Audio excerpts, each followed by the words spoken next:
या सगळ्या विषयी बोलण्याकरता प्रवीण दरेकर आपल्या सोबत जोडले गेलेले आहेत। दरेकरजी नमस्कार, स्वागत आहे तुमचं लोकशाही मराठीमध्ये।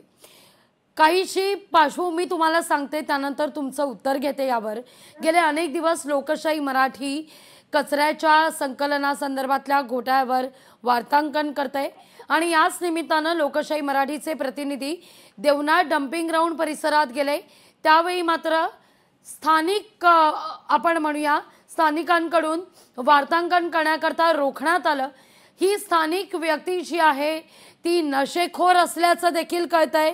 या ठिकाणी असा एक संशय बळावतोय की मुळात देवनाथ डम्पिंग ग्राउंडवर वार्तांकन करण्याकरता का रोखलं जातंय? या डम्पिंग ग्राउंडच्या नावाखाली ड्रग्सचा व्यापार काही सुरू आहे का, असा एक संशय आता बळावतोय। कुठं पाणी मुरतंय दरेकरजी? नाही, मला वाटतं अशा प्रकारे जर वार्तांकन करायला एखाद्या चॅनलचा प्रतिनिधी गेला असेल तर त्याला अडवणं योग्य नाही।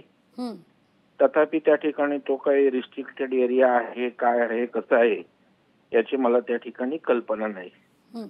आणि अशा प्रकारे जर तिथे काही संशयास्पद वाटत असेल, अनैतिक गोष्टी होण्याचा संशय असेल, तर मला वाटतं त्याची संबंधित यंत्रणा महापालिका आणि पोलीस प्रशासन दखल घेईल किंवा त्यांनी घ्यावी, अशा प्रकारची अपेक्षा त्या ठिकाणी आहे। आणि जर नशेखोर त्या ठिकाणी तो सुरक्षा रक्षक असेल तर तात्काळ संबंधित यंत्रणांनी दखल घेऊन त्याच्यावर कारवाई त्या ठिकाणी व्हावी। कारण डम्पिंग ग्राउंड हे अत्यंत संवेदनशील अशा प्रकारचं स्फोटक त्या ठिकाणी स्पॉट आहे आणि त्याच्यामुळे तिथे जर अशी बेजबाबदार नशेखोर आपण म्हणताय त्याप्रमाणे असतील तर ते योग्य ठरणार नाही। मला वाटतं याची पूर्ण चौकशी करून आपलं जे काय म्हणणं आहे त्याची दखल महापालिका आणि पोलीस प्रशासनाने घ्यावी आणि योग्य ते सत्य जनतेसमोर यावं अशी अपेक्षा करायला काय हरकत नाही। दरेकरजी, या सगळ्या मुद्द्यावर तुम्ही सत्तेत आहात, हा सगळा मुद्दा तुम्ही आगामी काळात लावून धरणार का? कारण मुळात लोकशाहीचा चौथा स्तंभ आहे पत्रकारिता, आणि पत्रकारांना जर सत्य परिस्थिती दाखवण्या वाचून हे स्थानिक जर रोखत असेल, मुळात स्थानिक हे असं करूच शकत नाही।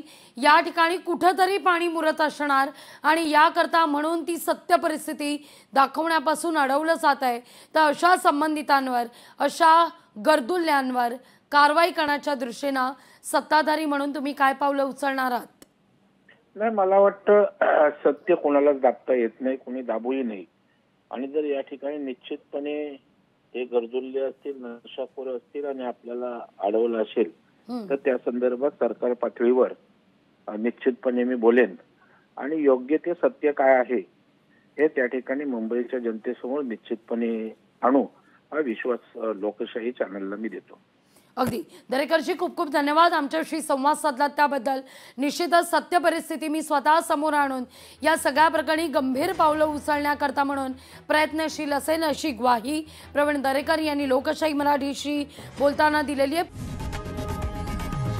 लोकशाही मराठी ऐका, पहा, जागरूक रहा।